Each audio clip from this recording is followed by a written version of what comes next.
WBUR Podcast, Boston.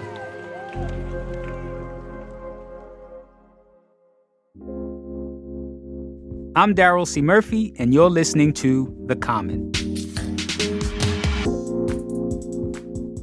December is here, folks, and that means cold, gray days that make you not want to go outside. But we are here to give you some options to pull you out of the house and brave the cold, to get out there and have a good time because your soul needs it. So, as we do every month, we reached out to WBUR Assistant Director of CitySpace, Candice Springer, to let us know what's going on in the city. Candice, as always, it is a pleasure. Oh my gosh, we are at the end of the year already. I cannot believe it. Yes, right? How did we get here? One day at a time. A lot of days at a time. A lot of days. But it's December, and it's cold. Folks need stuff to do. Well, I think I have a couple of suggestions that will help you with that. Okay, hit us with what you got for this month. Okay, so the first one is another show. You guys know I love musicals and Broadway if you've been listening at this point. But this one is actually a play that I'm really, really excited about. Okay. And it's called Chicken and Biscuits. It's a play that is being put on by the Front Porch Arts Collective. And they're a collective in Boston, a Black theater company that is committed to advancing racial equity in the city of Boston. So they really looked at the landscape of Boston and they saw that there wasn't really an organization that was producing content for people of color, for Black people. And so they wanted to create an organization that would mount plays that really look at race and culture and sort of like just dispel those narratives that are out there about who Black people are. And so they are putting on this play, which was a play that was on Broadway in 2021. It is all about a family that reunites for a funeral. And if you've ever been to a Black funeral, you know. It's an event. It's an event. And also, when you get all the family back together, stuff goes wrong, right? Listen. So what happens when the Jenkins family... Not the Jenkins family. So what happens when the Jenkins family gets all together after a long time at the funeral? You're just going to have to find out. But this play was doing so well on Broadway in New York. It was one of 7 plays in New York that were out there produced and written by Black playwrights. And it was a Broadway record. And they got upended by COVID. So they had planned to run for 4 weeks. And then just COVID knocked them out. So I'm so glad that somebody in Boston saw this beautiful gem of a play and decided we need to mount this here because it is really, really funny. And I think y'all are going to like it. It starts December 9th and it runs all the way through January on January 8th. And it's at the Modern Theater at Suffolk University in downtown Boston. Modern Theater. Okay. That's one. What else you got? You know, it's been a long year. It's been a long year. And you know what? Sometimes we just need to go out. We need a party. We do. We need to dance. We need to dance. I need to dance. Yes. And just celebrate making it through another year. Yeah. So I've been hearing about a party that I think everybody might need to go to. Okay. Are you a fan of R&B? Who is it? So this party is called the Silk R&B Party. Ooh. I know, right? Ooh. Okay. So you're already feeling a little grown and sexy vibe, sexy. right? Yeah, okay. I gotta wear my good shoes. Exactly. Oh, yeah. Oh, yeah. Everybody looks good at this, so make sure you dress up. But it's been a party that has like steadily grown in popularity in Boston, and it's kind of hopped around to different locations. So it's been at, the W Hotel, and it's been at, La Fabrica Central in Cambridge. And now, it has grown so much that they're doing it at Big Night Live, which is in Boston's West End. It's right next to TD Garden.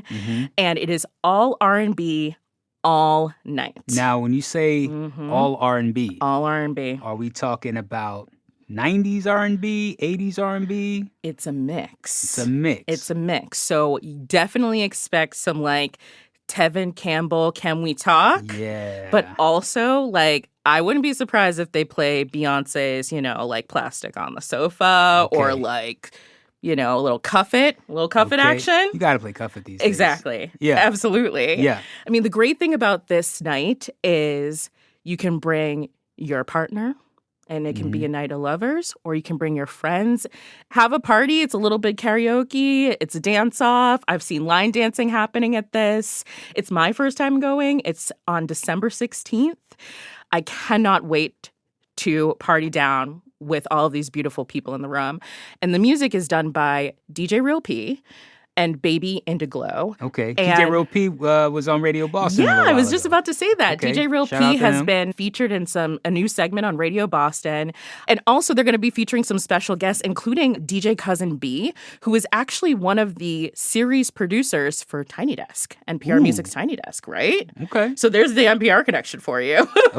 Okay. Yeah, I mean, I think this is going to be a vibe. And I mean, I know COVID is a concern for a lot of people. So the good news is it's going to continue. It is just growing in popularity. So if you can't make it to this one or you're feeling a little, I don't know about it, there will be another one. Trust me on that. All right.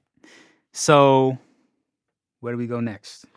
Well, I do have another show recommendation for you, which actually might be better for families, right? Because, we need something for the families. We do need something for the families. And over at the American Repertory Theater in Cambridge, Mass., they have brought Life of Pi, which is also another play. But this one is magical. Now, that was a movie at one point, right? It was That a movie at one point, Okay. and it was originally a book written by Jan Martel, and it was the winner of the 2002 Man Booker Prize. So it was legit. It's a really beautiful story. And they've taken this story and they've turned it into, I guess, a visual sensation. So if you don't know the story, it's about a 16-year-old named Pi who is going to emigrate from India with his family, but their ship sinks. His family dies. He's the only one left, but he's left with 4 other individuals, or 4 other creatures, I should say. And that's a hyena, a zebra, an orangutan, and a Bengal tiger. That's a different kind of party. Right Exactly. So really, this story is about the struggle for survival. Time is against Pi. Can Pi survive being stranded in the middle of the Pacific Ocean with 4 animals? But what's amazing about this play is all of those animals are done with puppetry. So, like, if you've ever seen The Lion King on Broadway, where all of these actors were operating these puppets, that is what they're doing in this production. And with that, they're also just creating a spectacle in terms of light and sound. You're really going to feel immersed in this. You're going to feel like you're in the Pacific Ocean with Pi, and you're just going to see the beauty and wonder of these puppeteers.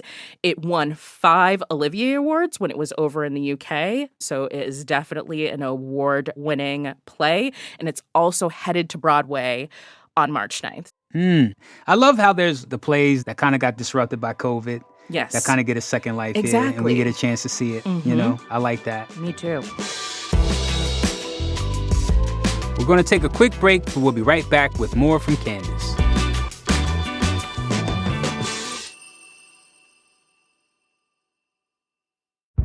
Did you kill Marlene Johnson?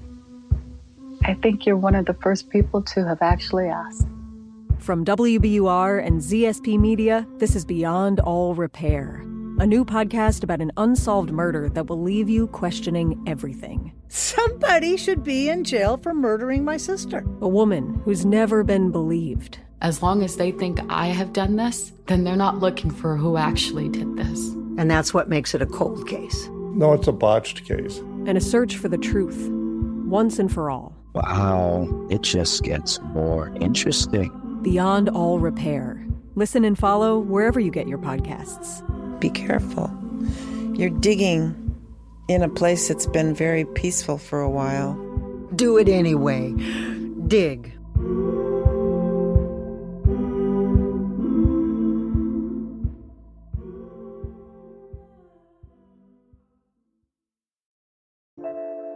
And we're back. I went out Okay. and saw something. Tell me all about it. So I went to the Citizen Bank Opera House Yes. and saw The Nutcracker Let's talk about it. by the Boston Ballet. Is this the first time you ever saw it? First time seeing the ballet. Mm-hmm. And the performance was great. Did it feel like Christmas time in there? It did. It did. And I'm going to tell you, I got to admit, I know some things from the Nutcracker. I know the dance of the sugar plum, you know. So I was looking for that Yeah. one. It took a while to get there. But let me tell you, Yeah, that's at the end. the story itself was like, what is going on? Right. It was interesting, but all this dancing and stuff. And then the second half, It's just dance. all the hits. All the hits. They were starting to lose me. I ain't gonna lie. Because the first half was entertaining. There was, There's a story. The kids are running all around. It's Christmas time. Yeah. And, Clara, our beautiful main actress, gets the nutcracker. And then magic. It just escalates. There's a battle between rats and all of this. Yes. I was like, what is going on here? But this is interesting. And then the intermission comes. Come back. For the and now you're in the half. Nutcracker's world. Now we're in the Nutcracker's world. Started off a little slow. But then we got to the Russian dance. Oh, yeah. Oh, my gosh. How are their knees intact? Killing it. How are their knees Killing it. intact? And one thing I that? remember, there was one particular dance. There was a brother with cornrows. Loved it. Crushed it. During the Russian dance? Yes. I love that. They were killing it. I love that. Killing it. But everybody was killing it. All the dancers were phenomenal. Mikko Nissanen, who put this production on, really has an eye for art too, because there are some moments in that I've seen it so many times, like when the snow is falling. It's so magical. Yeah, it's so magical. I'm so glad you saw that. And I gotta say, I was just Tchaikovsky's got some joints, man. Absolutely, one of my favorites. One of my favorite composers ever. Yeah, yeah. I mean, I'm just so used to hearing them, because they've always been there in different commercials and movies and stuff. But to see it in its original context, yes. It was like, oh, wow, it was quite an experience. And that's a beautiful one for families, too. Yeah, absolutely. Perfect show for families. Yes, absolutely. Do it. Yeah. Okay. Where we eating? All right. I'm going to go a little left and say that there is a place, it's new, that I am dying to go to. I mean, I always feel like I pick downtown, but downtown is doing things right now. Downtown's doing a lot. There's a place called the Wig Shop. Yo, tell me why. After the ballet, we tried to go to the wig shop. And you couldn't get in. See, now this is the thing. It was like a 45-minute wait, and we were just like, no. Okay, I'm so glad we're talking about this because, wig shop people, if you hear us, can you let me and Daryl in, next time we're there? Please. So the Wig Shop is a speakeasy-esque bar, and they also serve some bites. So my thinking is, if you're in downtown, if you're going to see the Nutcracker, you're going to see Chicken and Biscuits, which are both in that area. The Wig Shop is the place to be right now. Perfect date nights. Absolutely. And it is impossible to get a reservation, but the cocktails look amazing. I want to try their lobster pancakes. Did you see those? I did not. Oh my gosh. Like a little pancake with some lobster on top, looking very, very decadent, looking very sexy. You're right. And date expensive. night spot. Well, triple dollar signs, but all in the name of a good time, right? That's right. This is Boston.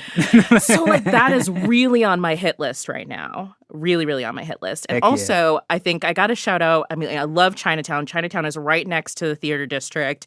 And there's a place called Penang. Penang. And it is Malaysian cuisine. So, so, so good. You have got to get the roti. I know we've talked about roti before, but this is a little different. You get sort of your chicken curry on the side, and you get this beautiful doughy bread next to it, and you pull off pieces and you dip it in the curry. That sounds like roti. That sounds it is. Like a bus-up It's shop. it's the Malaysian version of this, and it is phenomenal. But let me tell you, order one for each person because you're not going to want to share. Okay. All right. One for each person. Okay. Yeah. Penang. Okay. So we done nerded out on plays and, theatrics. Lots and of nerding out food. today. But as always, you're here. Yes. Giving us the rundown on what to do in the city. But now we need to know, Assistant Director of CitySpace, what's going on? So, at CitySpace, we are in huddle mode right now because we're about to launch our winter-spring season. Okay. And we are bringing some new and exciting guests for next season, y'all. So just take a look at our website. Here, I'm going to give you a little sample. How about that? We've got Jack Lepiars here at WBUR, who's going to perform his very popular Renaissance Fair show as Jack the Whipper. Jack actually grew up in the circus and then became a radio anchor. So you're definitely going to want to check out that show. We've also got the host of Recess Therapy, which is, the corn kid. Anybody seen the corn kid out there? The kid who loves corn? Yeah. It's like the kids say the darndest things for the new generation. Yeah. The host, Julian Shapiro Barnum, is going to come to CitySpace, and we might be doing a little Is stuff. the corn kid coming? I wish we could get the corn kit. I'll work on that.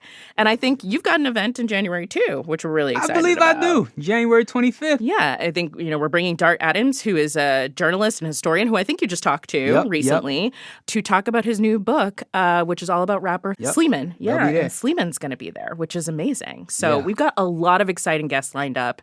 We're putting tickets on sale as quickly as possible, so go to WBUR.org/events to check out what we got. That's that. That's that. That's that. Yo, Candice, as always, I look forward to these every time. Thank you so much for coming through. Always a pleasure. That's WBUR Assistant Director for CitySpace, Candice Springer. And that's all for today. Thanks for listening, and make sure to hit us up on Twitter at WBURTheCommon, or shoot us an email at thecommon@wbur.org. The Common is produced by Franny Monahan and Caitlin Harrop. It is mixed by Emily Jankowski, Matt Reed, and Paul Vikis. It is edited by Ben Brock Johnson. And from the newsroom of WBUR, I'm your host, Daryl C. Murphy.